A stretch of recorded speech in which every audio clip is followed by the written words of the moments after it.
Hey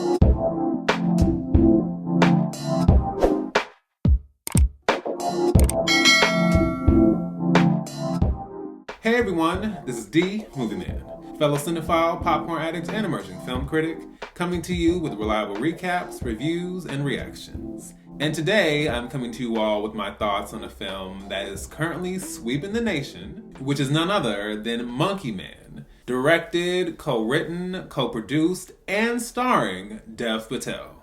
Story-wise, the film is centered around a nameless young man who unleashes a campaign of vengeance and violence against the figureheads of a corrupt and systematically destructive aristocracy. So, as far as my pros, I have to say I am so impressed with Dev Patel. I am always here for a feature directorial debut, and this is no different. I'm actually really excited to see actors stepping into the director's chair as well. I know some people may feel however about it, but I do think there's something to be said about actors who have seen, the behind the scenes when it comes to directing, producing, all of that, and having that experience and then taking the leap to do it themselves. I just think that is so awesome. I felt the same way about Michael B. Jordan with Creed 3. One thing I also love when it comes to storytelling and actually reading from a young age all the way to now is mythology and cultural legends and characters and figures that show up, especially in a cultural sense. So the fact that this film uses the Hindu deity Hanuman as a backdrop for the story and a foundation for the story,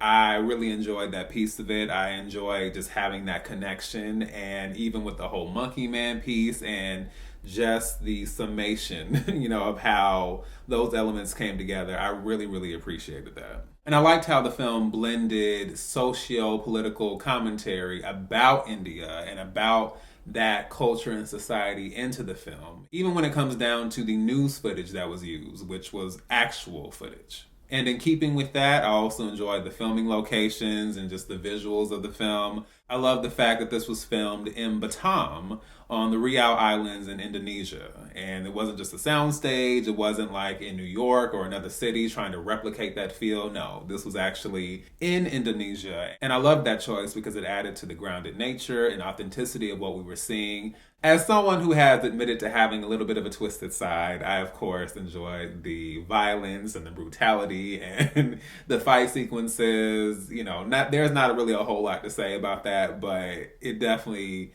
did what it needed to do, especially in that third act. Dev Patel himself said that he was wanting to infuse the action genre itself with real soul, real trauma, and real pain, and I think this film absolutely does that. I also like that the film was willing to poke fun at itself, especially when it comes to a scene where the main character is trying to escape from an area and attempts to do that.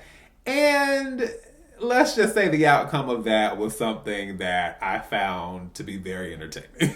That's all I'm going to say, no spoilers, but I like that in its own way. It was kind of like, yeah, this ain't quite John Wick. This ain't quite what you're expecting.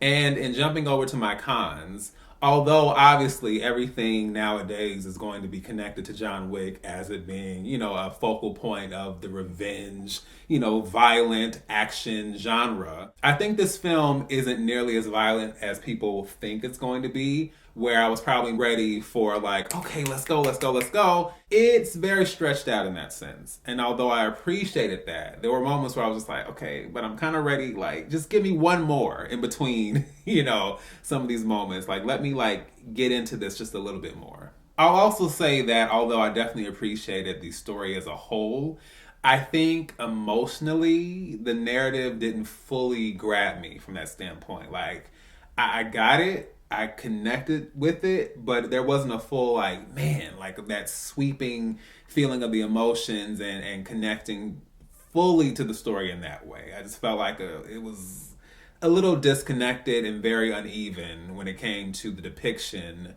of certain story elements and then how that in turn resonated with me. I also think some of the camera work, while interesting, also gave me a little bit of a headache. Kind of like, it was like, all right, ooh, okay, woo. All right, just my brain, my head, I'm getting dizzy. I'm getting a little bit of a migraine. But with all that being said, I'm going to go ahead and give Monkey Man a B-. I think this is a valiant effort from Dev Patel. I am so impressed seeing him go from his debut in Slumdog Millionaire, which was back in 2008.